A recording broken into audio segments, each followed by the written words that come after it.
What's going on, Blues? Welcome back to Life as an Evertonian.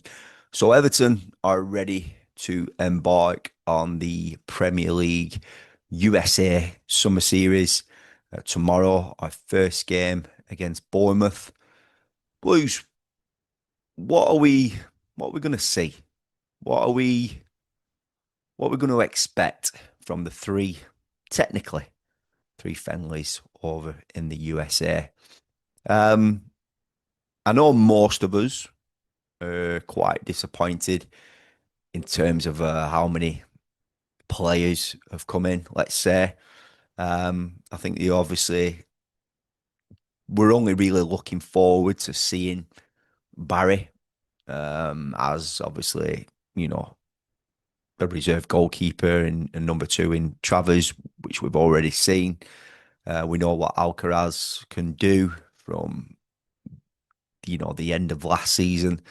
We've seen him already in the games against Aki Stanley, Blackburn. Obviously, we didn't see the behind closed doors against Port Vale. Um, but obviously, he came up with a goal, and that's a massive positive. I've said from these friendlies, obviously, match fitness, game time for these players is imperative and important, but I also feel a winning mentality is important. So that is what I hope Everton go and do in the US. I hope we can get some good results and compete with Bournemouth, and West Ham, and Man United because we should be doing. Um, Bournemouth had a really good season last season. I think West Ham were very hit miss. Man United were very hit miss, although they've got two new shiny uh, strikers on their books in Bumo and Cunha from Wolves. Um, Good solid signings, but listen, we're not bothered what they're doing. Um, Everton need to get active in this market, and I hope we're active in the market while we're over there. We were expecting probably, I would say, around six signings by now. We've only got three in. Um, I think we all wanted that right-sided sorted ASAP. It's not been done yet. We were hoping to see. Well, I know for me personally, I was hoping to see one or two fullbacks in by now, um, and hopefully then we could build and get another couple of midfielders in, a six and an eight, and maybe another striker. Um, So again, I really, feel that a winning mentality is important, and obviously the game time is important. But we're stretched for numbers. We don't want any injuries. Obviously, Jared Branthwaite has stayed at home because I think he incurred a minor knock against Blackburn.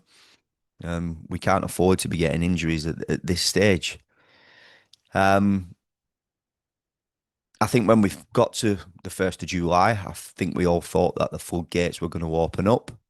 It's not happened, but we have to hope that Everton are doing their utmost best in bringing in quality additions because that's what we need. Yeah, we need numbers, but they need to be quality signings. Um, Obviously new links today. I think one of the links was the Southampton right winger.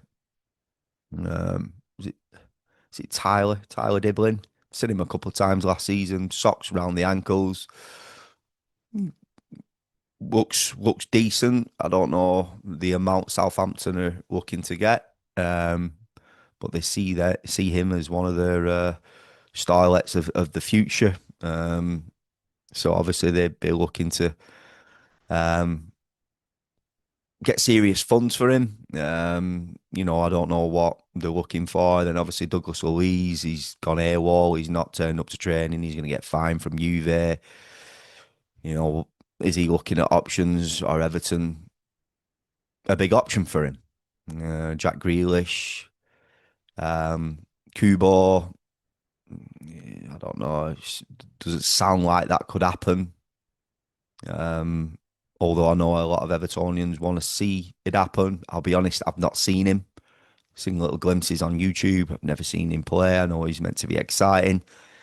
Um, but we never know until they come through the door. You know what I mean? Jasper Lindstrom looked exciting on YouTube, and I got giddy when we went to Preston and I seen him hit a top bins um, from a set piece.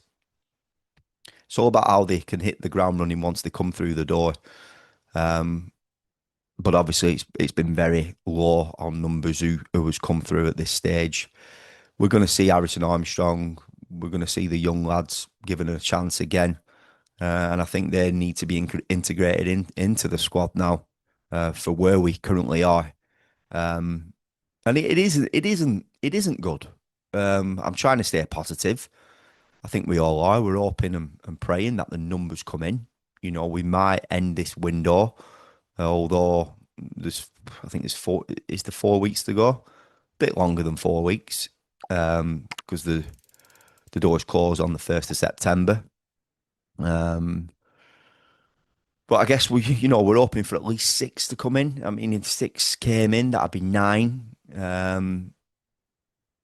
But again, they've got to be quality. They've got to be knocking on the door to be getting in this Everton team. You know, we can't be dependent and relying on Idrissa Gana Gueye week in, week out with his age. I do like Timur Aburam. I think he could play a big part this season. I do like Jimmy Gardner. You know, I think a lot of people, the jury is out on Jimmy Gardner, but I think he's a good player. He's calm on the ball. Um, he just needs to add a little bit more to his game in terms of assists and goals. You know, what he did was a set piece the other day against Port Vale. We need to see that more often. Dwight McNeil playing out on this right hand side. I think it could work. We saw a glimpse of it towards the end of last season. But is he more preferred on that left? Could we switch NJ over to the right? It's all tinkering, but I feel we need this right-sided position sorted, like rapid, or else Everton have failed in this market. Um, so Blues, let me know your thoughts. We've got a new intro. Please feel free to subscribe to the channel if you haven't done so already. You know, click that bell to turn on post notifications. I just want to send my regards to Terry Hogan, Hulk Hogan, his family at this sad time. You can see that I'm a wrestling fan. It's my guilty pleasure. I've always been a wrestling fan since I was a kid, and I've took that into my adulthood. It is what it is. I like just tuning in and watching wrestling. I'm fully fledged in the storylines. I take my family. We go to Raw, we go to SmackDown shows here in England. Never been to a WrestleMania. Love to make it happen for us. Yeah, it's just a guilty pleasure of mine. And Hulk Hogan played a massive part in taking wrestling to new levels and new heights as a massive character that he was. So R.I.P. Rest in peace, Hulk Hogan, Terry Hogan. So Blues, appreciate the support. Give this video a like. Again, subscribe to the channel. And, I'll see you on the next one. Whether I'll do the review of the game just after it, or I might do it on Sunday morning with the time that it's on. I think that probably will be the best to do that. So come on, up the toffees. Let's see what happens. I know that we're looking forward to Barry. He's the new face, and we can see what he can offer to this Everton team. And I'll see you in the next one.